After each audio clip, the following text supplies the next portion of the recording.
92.7 big FM पर आप सुन रहे हैं यादों का edit box with Nilesh Mishra और मैं आपको सुनाने जा रहा हूँ उमेश पंत की लिखी कहानी बॉनफायर वाली लड़की बिना किसी एड ब्रेक के। पिछले 1 साल से राहुल याद शहर के शास्त्री पार्क के पास बने इस तिमंजिले मकान नेगी भवन में अकेले रह रहा था। नेगी भवन की एक खासियत थी, यहाँ की उन 3 मंजिलों में मकान मालिक नेगी अंकल और उनके परिवार के अलावा स्कूल और कॉलेज में पढ़ने वाले लड़के और लड़कियां किराए पे रहते थे।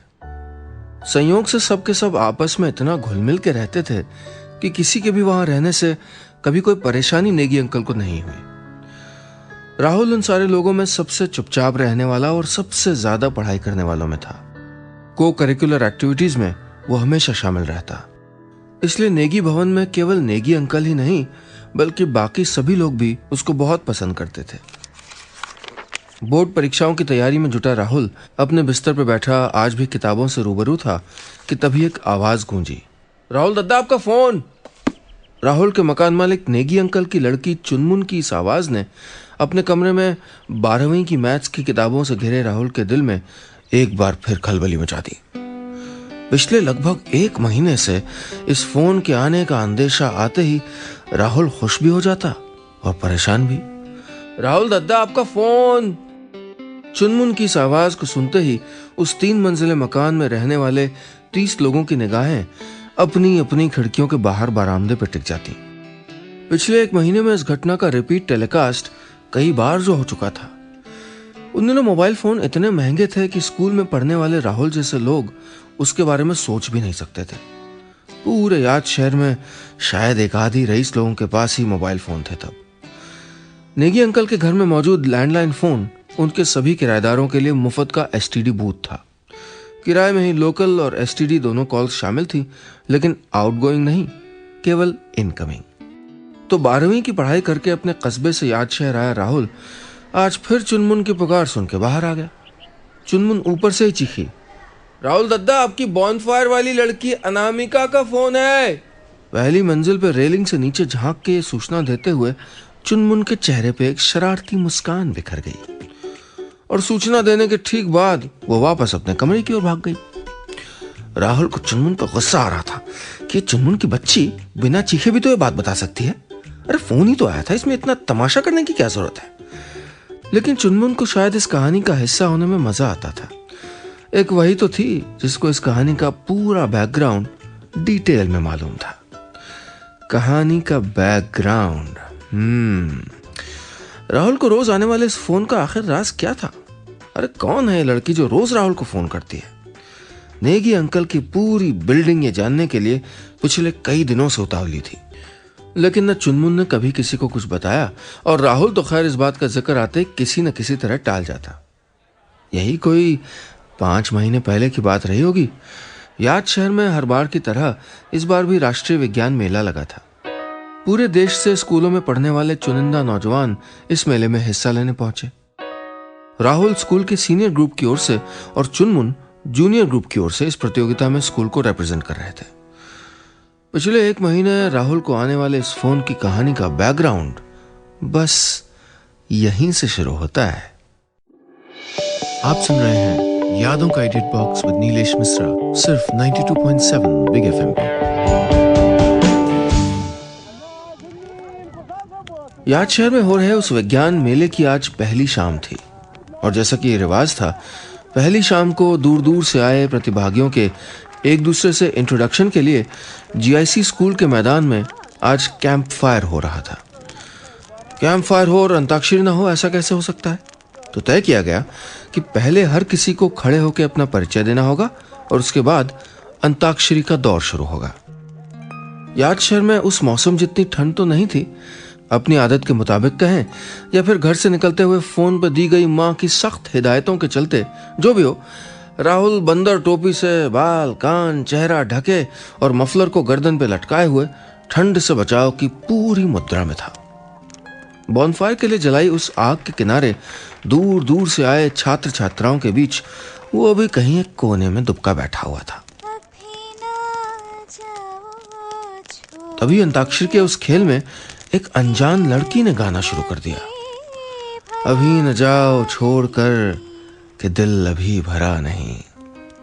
अभी अभी तो आई हो, बहार बन के छाई हो, अभी अभी। काले खुले आसमान के नीचे उस मैदान पे जल रही बॉनफायर की आग से धुआं उठ रहा था। उस धुएं के पीछे खड़ी उस लड़की के गाते हुए, धुंधलाते हुए और धुएं के असर से इतराते हुए चेहरे पे राहुल की नजर जैसे ही पड़ी, बॉनफायर से उठती वो आग डायरेक्ट उसके दिल पे आ लगी। इतनी सुंदर आवाज और उससे भी सुंदर वो चेहरा। ऐसा नहीं था कि सुंदर कन्याएं राहुल ने पहले कभी देखी नहीं थी। माशाल्लाह, याद शहर की जमीन पे सुंदरता की कमी वैसे भी कभी नहीं रही, लेकिन इस बार इस चेहरे के सामने उसको बाकी सारा सौंदर्य पानी कम लगने लगा था। जैसे जैसे गाने के बोल आगे बढ़ रहे थे, वैसे वैसे उस बेनाम कन्या के दिल की दहलीज की तरफ राहुल के पांव अपने आप चलते चले जा रहे थे। राहुल को पता भी नहीं चला था कि कब वो अपनी जगह पर खड़ा हो गया, कब उसके होंठ खुद ब खुद थिरथिराने लगे और कब अनजाने में ही वो अपनी सुरहीन आवाज में उस प्यारे से गाने की तौहीन करने लगा था। अभी तो कुछ कहा नहीं, अभी तो कुछ सुना नहीं, अभी न जाओ छोड़कर कि दिल अभी भरा नहीं। राहुल को सचमुच नहीं पता चला था कि कब वो अपने जज्बातों से बेकाबू होकर अपने एहसासों को उस गाने के जरिए इतनी जोर से गाने लगा था कि सारी जनता उसी की ओर देखने लगी थी। कब उसके सामने गाती वो लड़की सहम के चुप हो गई थी और कब वो चलते चलते जलती हुई लकड़ियों के इतने करीब आ गया था कि आग की लपटें उसके कंधे से लटकते मफलर के करीब जा चुकी थी। अपने इस मिराज से, इस मृग मरीचिका से वो तब वापस आया जब अचानक उसने अपने शरीर में कुछ अनावश्यक सी गर्माहट महसूस की। फिर उसने देखा कि वो कन्या दौड़ के उसी की ओर आ रही है, परंतु क्यों उसको समझ नहीं आया। उस कन्या ने उनके पास पहुंचकर आनन फानन में उसके गले से उसका मफलर खींचकर उससे दूर फेंक दिया। क्यों, उसे अब भी समझ नहीं आया। लेकिन जब उसने देखा कि उसकी माँ का बिना हुआ वो लाल और हरे रंग का मफलर धीरे धीरे धूं धूं करके आग के हवाले हो रहा है, तब उसे समझ आया कि क्यों बस अभी अभी वो कन्या उसकी ओर भागती चली आ रही थी।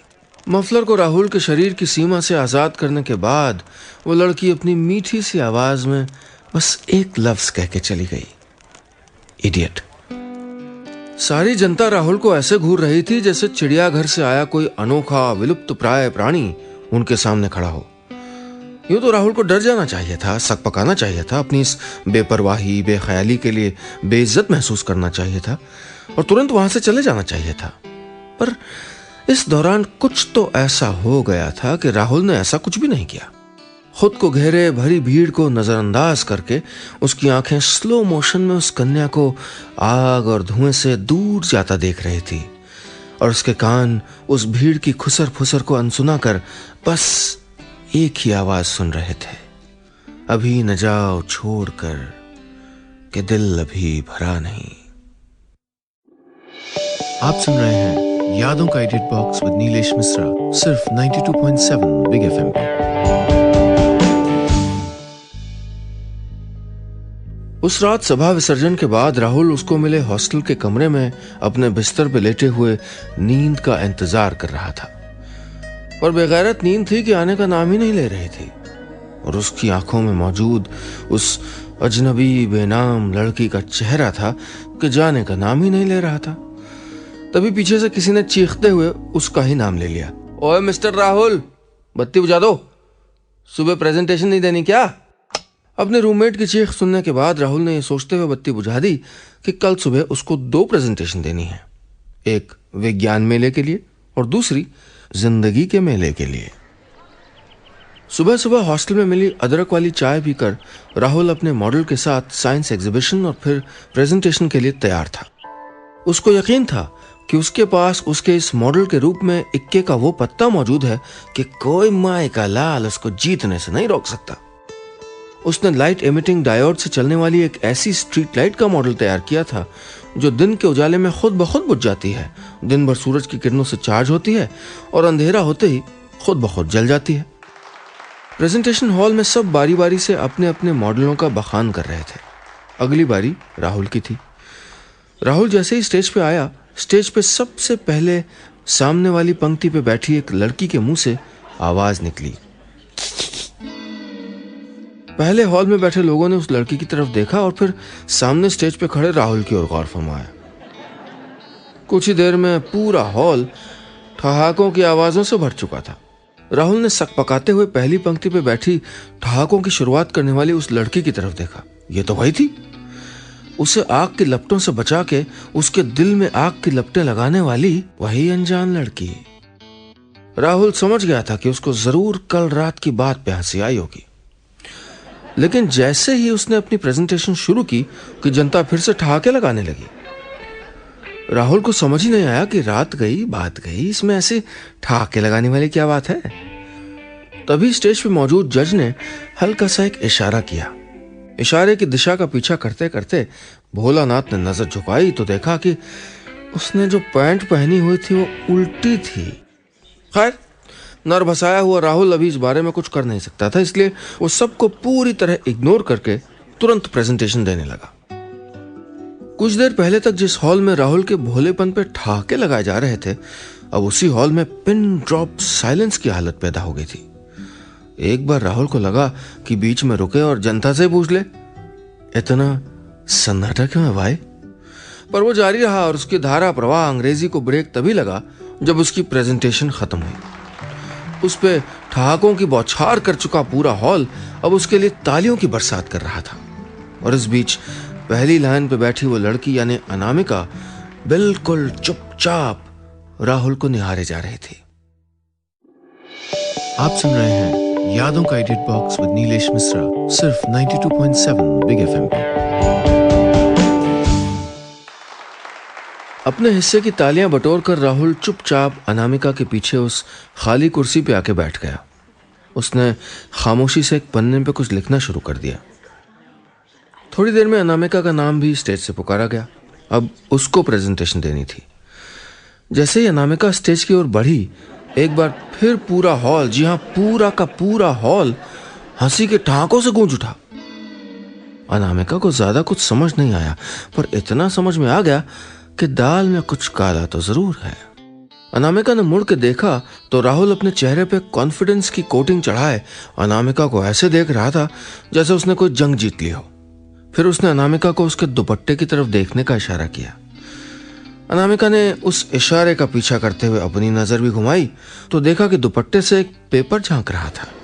अनामिका ने झट से पेपर अपने हाथ में लिया और देखा कि उस पे बड़े बड़े अक्षरों में लिखा था, डेंजर 420 वोल्ट।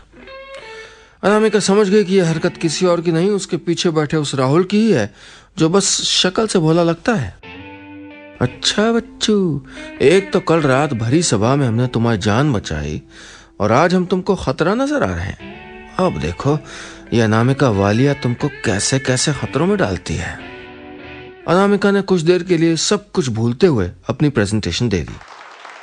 प्रेजेंटेशन के करीब 2 घंटे बाद रिजल्ट अनाउंस करते हुए जज साहिबा ने जज साहिबा वाले घिसे पिटे अंदाज में कहा, वैसे तो कंपटीशन में भाग लेने वाला हर कोई विनर होता है, लेकिन सैडली यहाँ हमको केवल 3 लोगों को फाइनल राउंड में भेजना है। तो मैं वो 3 नाम यहाँ ले रही हूँ, तीनों अपनी अपनी जगह खड़े हो जाएं।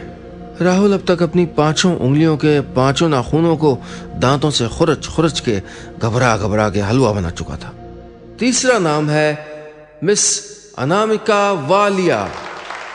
दूसरे नंबर पे हैं मिस्टर तत्पर चतुर्वेदी और पहले नंबर पे आए हैं राहुल राव। इस राउंड के तीनों विनर अब कल कंपीट करेंगे फाइनल राउंड में और जो पहले नंबर पे आएगा उसको मौका मिलेगा नेशनल साइंस कांग्रेस में देश के प्रेसिडेंट से मिलने का।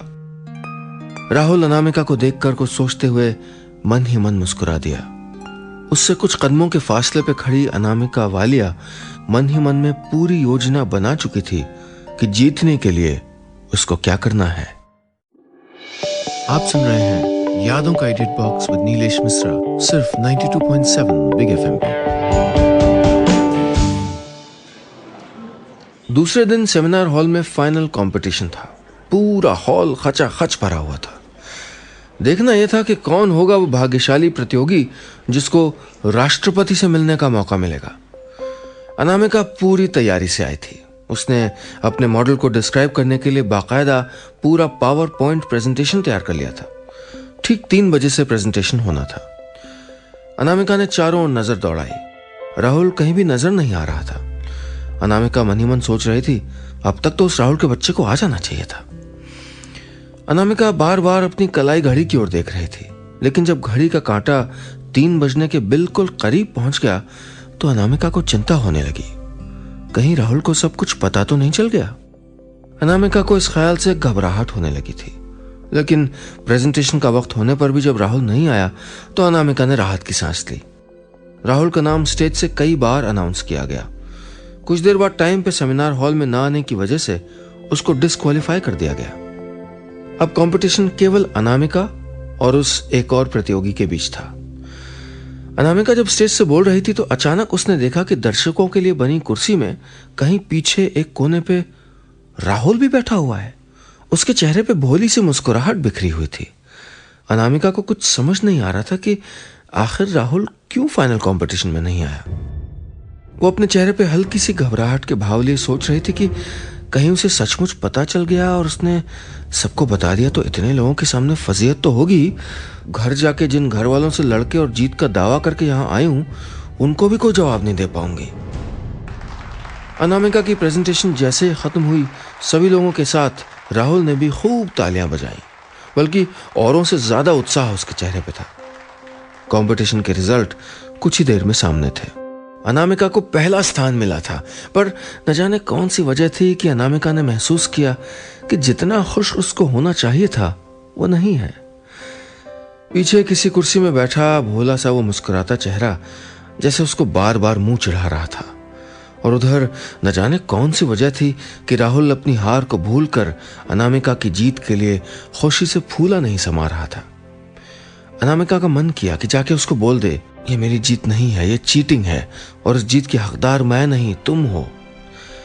थोड़ी देर बाद जब राहुल अनामिका को उसकी जीत की बधाई देने आया तो अनामिका उसको हैरानी से देख रही थी। उसने इस भोले बाबू से नजरें चुराते हुए कहा, तुम फाइनल कंपटीशन के लिए क्यों नहीं आए राहुल? राहुल ने मुस्कुराते हुए कहा, इतनी भोली मत बनो, मुझको मेरे रूममेट ने सब बता दिया है। उसी ने जिसे बहला फुसला के कल रात तुमने मेरा मॉडल पूरी तरह खराब कर दिया था। मैं चाहता तो उसको ठीक करके कंपटीशन में आ सकता था, लेकिन मैं जानता था कि जीत हम में से किसी एक की हो सकती थी, और यह भी कि वो एक मैं होता। लेकिन मैं ये भी जानता था कि जरूर इस कंपटीशन को जीतना तुम्हारे लिए बहुत जरूरी होगा, वरना तुम मुझको हराने की इतनी कोशिश शायद नहीं करती। इसलिए सोचा कि अगली बार जीत जाऊंगा, इस बार तुमको मौका दे दूं। अनामिका के पास कहने के लिए कोई शब्द नहीं थे। उसकी नजरें झुकी हुई थीं। वो चीटिंग करके कंपटीशन तो जीत गई थी, पर उसके दिल की आज बुरी तरह हार हो गई थी। आप सुन रहे हैं यादों का edit box with Nilesh Mishra, सिर्फ 92.7 बिग एफएम पे।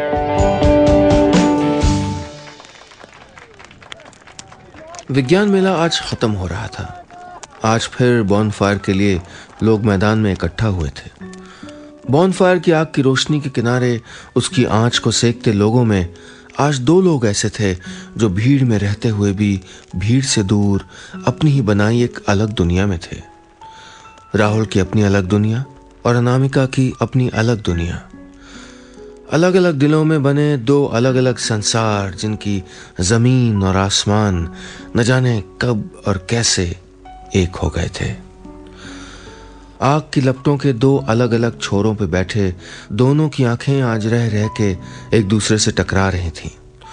दोनों को समझ आ चुका था कि इन 2 दिनों में दोनों के साथ नादानियों, तकरारों और करीबियों के जो सिलसिले हुए हैं, उनकी जिंदगी में जरूर कोई मायने हैं।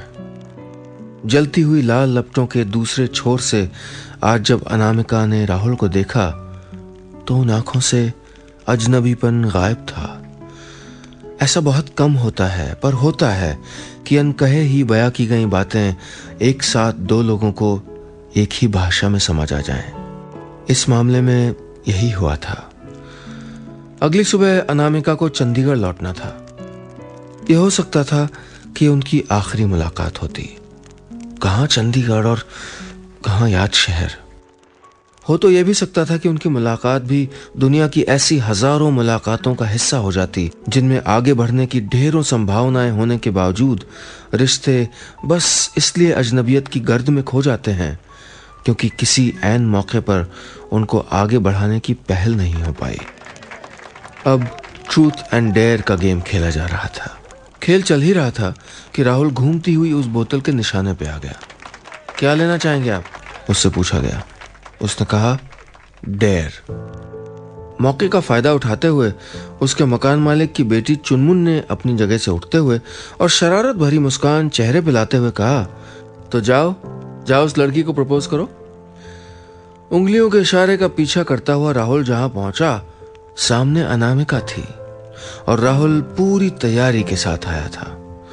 उसने बिना देर किए अपनी जेब से एक पेपर निकाला। उस पेपर को अनामिका को देता हुआ बोला, I love you Anamika. Anamika उसको देख के मुस्कुरा दी। राहुल के लिए वो लम्हा जैसे किसी जादू सा था, एक जादू जो बस कल सुबह सुबह ऐसे खत्म हो जाएगा जैसे कोई सपना सुबह की किरणों से आंख खुलते ही खत्म हो जाता है। राहुल की आंख खुली तो उसने देखा सुबह का 8 बज चुका था। उसको पता था कि चंडीगढ़ के लिए बस सुबह 6:30 बजे निकल जाती है।